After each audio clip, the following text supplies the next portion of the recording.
Mewat pattern, Malvani pattern और Malegaon pattern, ये 3M है. आम्हाला जर धमकावण्याचा प्रयत्न कराल तर या ठिकाणी याद रखा गाठ आमच्याशी आहे. आगामी चुनाव को लेकर वो राजनीति कर रहा है.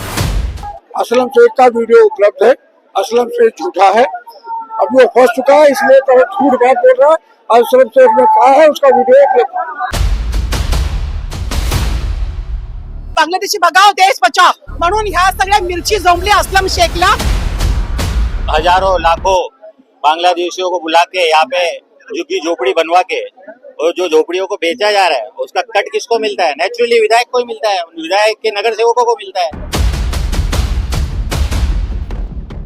इन सालों को तो कुत्तों को ऐसा जूतों से मारना चाहिए कि ये दूसरी बार है ना हम लोग का नाम करने से पहले 10 बार सोचे.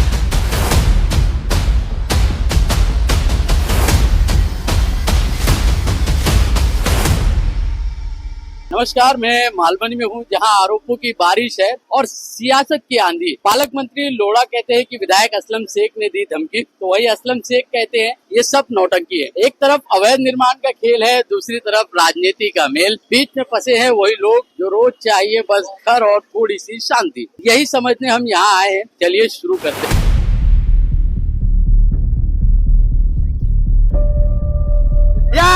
या असलम शेखला हमें विरोध करते हैं. बांग्लादेशियों और रोहिंग्याओं को बसाने वाला असलम शेख.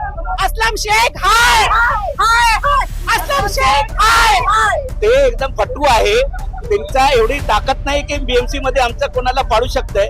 डेमोग्राफी को चेंज किया जा रहा है. जो निषेध मोर्चा अग्निशमन दल के पास चल रहा था, वहां से बीजेपी के जो भी कार्यकर्ता है वो भागकर मालवनी पुलिस स्टेशन की तरफ आ गए. पीछे मैं कैमरामैन से रिक्वेस्ट करूंगा कि वो आपको घुमाए और दिखाए कि ये मोर्चा मालवनी पुलिस स्टेशन के पास पहुंच गया.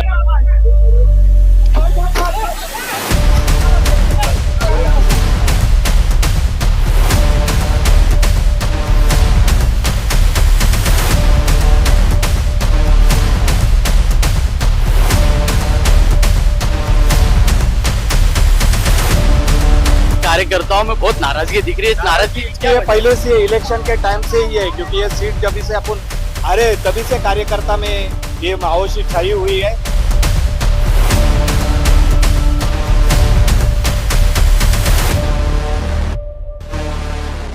विधायक अतुल बदलालकर हमारे साथ है. सर, एमएलए असलम शेख से जब इस बारे में पूछा गया तो उन्होंने कहा कि ये आगामी चुनाव को लेकर राजनीति गर्म करने की कोशिश कर रहे हैं. नहीं, असलम शेख ने धमकी दी है. वो ये बोल रहे हैं कि मैंने धमकी नहीं दी है, तो वो मंगल प्रभात लोढ़ा जी की माफी मांगे, क्योंकि लोगों को लग रहा है कि उन्होंने धमकी दी है, तो वो माफी मांगे तो बात खत्म हो जाएगी. लेकिन उन्होंने क्या किया, मुंबई अध्यक्ष के ऑफिस के ऊपर मोर्चा निकाला. तो ये दादागिरी हम चलने नहीं देंगे, ना कांदिवली में चलने देंगे, ना मालवनी में चलने देंगे.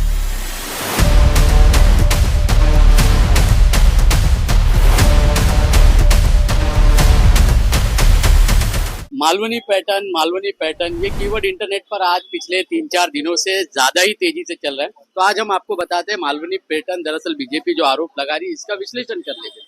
सो मालवनी पैटर्न आपको अगर मैं समझाऊं तो पिछले दिनों हमने देखा था कि खारोड़ी में कैसे 280 इलीगल जो घर थे उन्हें तोड़ा गया था, और वो घर तोड़ने की वजह जो बताई गई थी वो 2011 के बाद बसाए हुए घर थे जो पूरी तरह से इलीगल बताए गए थे और उन घरों को तोड़ा गया था. साथ ही बीजेपी का ऐसा आरोप है कि उन इलाकों में रोहिंग्या या बांग्लादेशी जैसे जो घुसपैठी है उनके रहने के आरोप लगाए जा रहे थे, जिसको लेकर उन इलीगल जो एनफोर्समेंट की कार्रवाई थी वो हुई थी और 280 से ज्यादा घर वहां पर तोड़े गए थे. और वहीं से कहीं ना कहीं ये राजनीति जो है पूरी तरह से गर्मा गई थी. उसके बाद हमने कल पिछले दिनों सुना कि मंगल प्रभात लोढ़ा ने एक ऐसे आरोप लगाए कि उन्होंने कहा असलम शेख ने उन्हें धमकी दी है, जिसके बाद वो और अमित साटम मुंबई कमिश्नर ऑफिस जाते हैं, वहां पर अपनी कंप्लेंट दर्ज कराते हैं.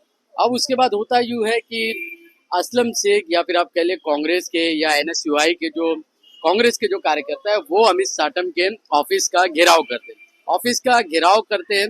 कल पूरा दिन न्यूज में ये पूरा मैटर बना रहा. उसके बाद बीजेपी आज अग्निशमन दल जो मालवनी का 1 नंबर का अग्निशमन दल है जो कि असलम शेख के ऑफिस से थोड़ा पहले पड़ता है, वहां पर ये पूरा मोर्चा वहां पर हुआ.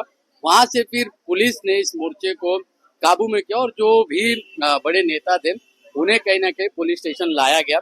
और जो नेता थे उनकी ये मांग थी, उनमें कई सारे लोग थे, संजय उपाध्याय, विनोद शेलार और कई सारे इधर के जो लोकल कॉर्पोरेटर थे सभी लोग थे, और बीजेपी के कई बड़े कार्यकर्ता भी थे। उन लोग को मालवनी पुलिस स्टेशन लाया गया। उनकी ये मांग थी कि एमएलए असलम शेख के खिलाफ एफआईआर दर्ज कराया जाए। हालांकि पुलिस स्टेशन का जो मालवनी पुलिस स्टेशन का रुख है, उनका ये कहना है कि यहाँ पर इनके स्टेटमेंट लिए गए, साथ ही जो ज्ञापन है वो सीपी ऑफिस में दिया गया था। तो अब कंप्लेंट कहाँ दर्ज होगी ये तो हमें आगे देखने मिलेगा, लेकिन ये पूरा मामला था जो हम आपको कह रहे थे कि मालवनी पैटर्न किसे कह रहे हैं या किसे कहा जा रहा है। बाकी ये पूरा वीडियो स्पॉट दादा पर आप देखिए, एंजॉय करिए और हमें बताइए कि आपको क्या लगता है पूरी राजनीति महाराष्ट्र की या मुंबई बीएमसी की राजनीति कहाँ जा रही है।